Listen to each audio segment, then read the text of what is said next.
Enfant, c'était celui qui cassait le plus de joysticks avec mon grand frère.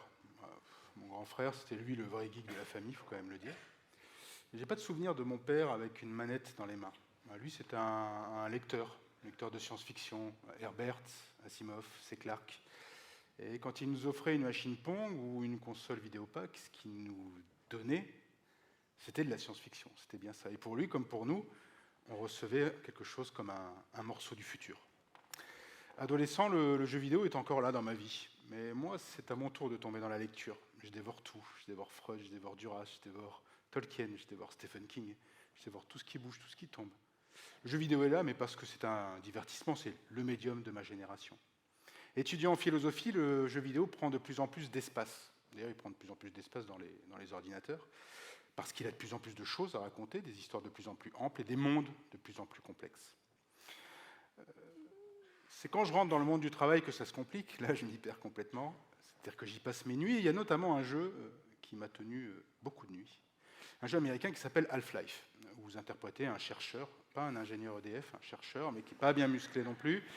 Donc c'est pas du tout un Superman, voilà. Et bon, évidemment, comme dans tout jeu vidéo, il y a une invasion extraterrestre dans un centre de recherche. Vous connaissez la suite, et il va falloir sauver le monde. Sauf que dans le jeu, à un moment, l'armée arrive. Les soldats débarquent, et là c'est la cavalerie, c'est un jeu américain, donc on est censé quand même être sauvé. Et pas du tout. Les soldats vous tirent dessus. En quelque sorte, c'est une géniale trahison. Ordre a été donné de ne laisser aucun témoin sur la base de recherche. Et donc, le jeu nous trahit. C'est une belle trahison. C'est la première fois, je pense, que moi je vois ça. La première fois qu'un jeu est sans doute le reflet de la condition humaine. Et ce qui m'amène ce soir devant vous, c'est cette conviction, justement, qui est née ce soir-là, cette nuit-là, c'est que derrière Half-Life, il y avait un je ne sais quoi. Et ce je ne sais quoi, cette chose invisible qui était là, qui se cachait, mais qui était pourtant bien là, c'est que le jeu vidéo, c'est de l'art. Un matin de 1879, il n'y a pas de Half-Life, hein, pas de console. Un matin de 1879, la petite Maria Sanz de Sotuola visite la grotte d'Altamira, dans le nord de l'Espagne, avec son père. Alors, la grotte d'Altamira, c'est l'un des joyaux européens de l'art pariétal. Et elle s'arrête devant un dessin. Et elle crie « Toros, toros !» Alors, c'est pas du tout un tauros, en fait, c'est un bison, mais c'est pas très grave. Et le père, Marcelino Sanz de Sotuola, qui est juriste, archéologue amateur, daigne lever le nez sur le dessin. Et il y a un déclic dans sa tête. Un déclic parce qu'un an auparavant, à l'exposition universelle de Paris, il a vu, gravé sur une pierre, un tel dessin. Et à Paris, ce dessin était présenté comme de l'art pariétal. 24 ans. Il va falloir 24 années de durs combats scientifiques pour que Marcelino Sanz de Sotuola fasse reconnaître la grotte d'Altamira comme un joyau de l'art pariétal en Europe. Ce qui fait penser à cette anecdote autour de la gare d'Orsay. Je ne sais pas si vous savez comment on appelait la gare d'Orsay parmi les guides parisiens dans les années 70. On appelait ça l'immeuble le plus laid de Paris. C'est aujourd'hui l'un des 5 musées les plus visités au monde. Eh bien, pour moi, le jeu vidéo, dans un mois j'ai 50 ans, et le jeu vidéo m'apparaît encore comme on va dire, l'immeuble le plus laid du secteur culturel. Pourquoi ? En 2016, le ministère de la Culture pose des questions à des centaines de Français, pose cette question, pour vous, c'est quoi la culture ? Alors, la culture, c'est pas que de l'art, mais l'art, c'est de la culture. Et, j'allais dire, vous n'avez pas été interrogé, moi non plus, mais enfin, en numéro 1, on trouve évidemment les musées et les monuments nationaux, il n'y a aucune surprise ici. En avant-dernière position, on trouve le jeu vidéo. Alors, on est juste devant la télé-réalité. Marrez-vous. Mais on est juste derrière la pêche et la chasse. C'est ça qui fait le plus mal, en fait. Mais là, ça, la pêche et la chasse, ça c'est très moche. J'ai mis longtemps à m'en remettre. En 2016, vous voyez, j'en parle encore, donc c'était un peu dur.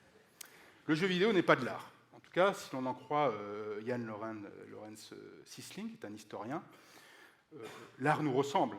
Nous décidons finalement de ce qu'est l'art. Mais Jan Lorenz Sisling rajoute que nous sommes plus que du silex. Nous sommes plus qu'un ordinateur. Et moi, je pense que le jeu vidéo, c'est plus qu'un ordinateur. C'est plus que les 100 milliards de dollars de business annuel sur la planète. C'est beaucoup plus que ça, que le jeu vidéo a en lui un je ne sais quoi, qu'il a en lui un toros. Marcelino Sanz de Socciola visite la grotte d'Altamira depuis 1876, 3 ans avant le cri de la petite Maria. Alors pour vous expliquer comment est la grotte d'Altamira, c'est une grotte de 300 mètres de profondeur.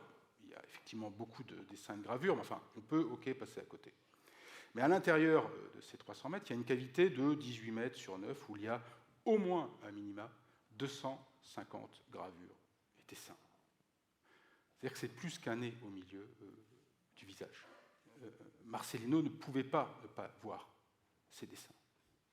Et il va visiter la grotte pendant ces 3 ans. Vous dire en 2021 que le jeu vidéo c'est de l'art, c'est un peu crier Toros dans un appart de 100 mètres carrés avec 250 jeux vidéo géniaux. Des artistes géniaux d'ailleurs, il y en a dans le jeu vidéo, il y en a plein. Il y a des artistes de l'image, il y a des artistes du son, des artistes des mécaniques de jeu, des artistes de la technologie, des architectes pour fabriquer tous ces mondes absolument incroyables. Les musées du monde entier accueillent le jeu vidéo. Le Grand Palais à Paris, la Cité du Design de Saint-Étienne, le V&A de Londres, le MoMA de New York accueille le Pac-Man dans sa collection permanente. Il y a quelques mois, il y a une copie immaculée, certains, jamais ouverte de Super Mario Bros, qui a été vendue à plus d'1,5 million de dollars aux enchères.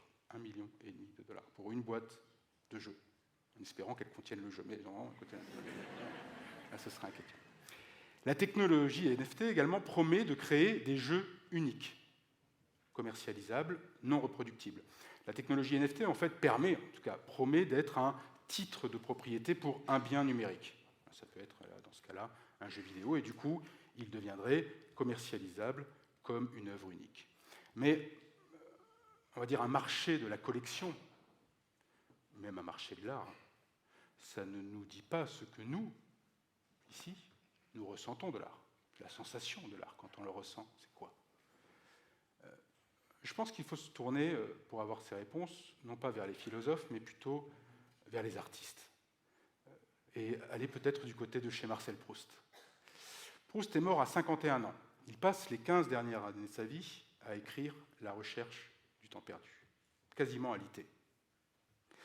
Je pense que ça vaut le coup d'écouter ce qu'un tel homme a à nous dire, à nous, habitants du XXIe siècle, sur son art. Son art, c'était la littérature.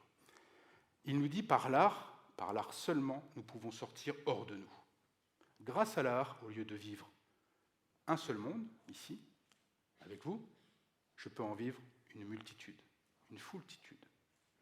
Voilà ce qu'est l'art. Donc ce soir, laissez-moi vous emmener dans ces mondes vidéoludiques que vous ne verrez plus jamais dans la réalité. D'abord, l'Amérique de la fin du XIXe siècle. Une Amérique prise entre nature sauvage et l'urbanisation et l'industrialisation galopante. C'est un peu la fin des cow-boys et la fin des bandes de hors-la-loi. Ça, c'est un jeu. Ça s'appelle Red Dead Redemption 2. C'est une simulation de western qui peut être très amusante. Vous pouvez décider de braquer des banques. C'est amusant, parce que de toute façon, vous ne craignez rien. Donc c'est comme tuer les extraterrestres, ça va, c'est plutôt sympa. Mais vous pouvez aussi pêcher, chasser, ou simplement vous asseoir et regarder la nature sauvage vivre. Jamais vous ne serez aussi près d'un monde qui a à jamais disparu. Jamais. Mais un monde n'a pas besoin d'exister pour nous émerveiller finalement, ou pour nous transporter. Alors, si Red Dead Redemption 2 est un jeu pharaonique, 800 personnes sur 8 années, c'est le temps de production qu'il a fallu. Là, il a fallu une personne sur une année. Elle s'appelle Delphine Fourneau, c'est une Française. Le jeu s'appelle Sacramento, et ça raconte l'histoire d'une femme, d'un homme qui s'endort dans un train et qui se réveille dans ce monde poétique, en aquarelle, en forme de peinture à l'eau. Et on se met à voguer, à vaguer, à découvrir, à explorer finalement cet univers, et puis finalement à se réveiller dans le train et avoir qu'une seule envie, c'est de retourner dans le monde de Sacramento. Mais un monde, ça peut être aussi une émotion, une chose intérieure. Et pourquoi pas le deuil. Aux alentours des années 2010, Ryan Green, un Américain, apprend que son fils de 1 an, Joël, est atteint d'un cancer incurable. Il n'a que quelques semaines à vivre. Avec sa femme, Amy, il décide de réaliser un blog, d'y mettre les poèmes, les prières, les dessins, de raconter le combat de Joël.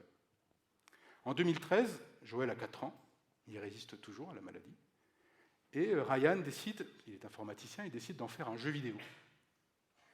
Là aussi, pour raconter cette vie de tous les jours et cette vie de combat. Et Joël disparaîtra juste avant son 6e anniversaire. Le jeu est sorti. Il s'appelle The Dragon Cancer, et Dragon, c'est le nom donné par Joël à sa maladie. Est-ce que le jeu vidéo peut nous aider, à nous les vivants, à dire au revoir à celles et ceux qui partent ? Vous allez me dire, c'est une question bien incongrue quand même. On est quand même loin de Fortnite, de Super Mario Kart, de Minecraft, qui a été cité. Est-ce que le jeu vidéo ne peut-il pas rester à sa place, finalement, être un simple divertissement pour nous ? Ne peut-il pas juste rester là où il est ?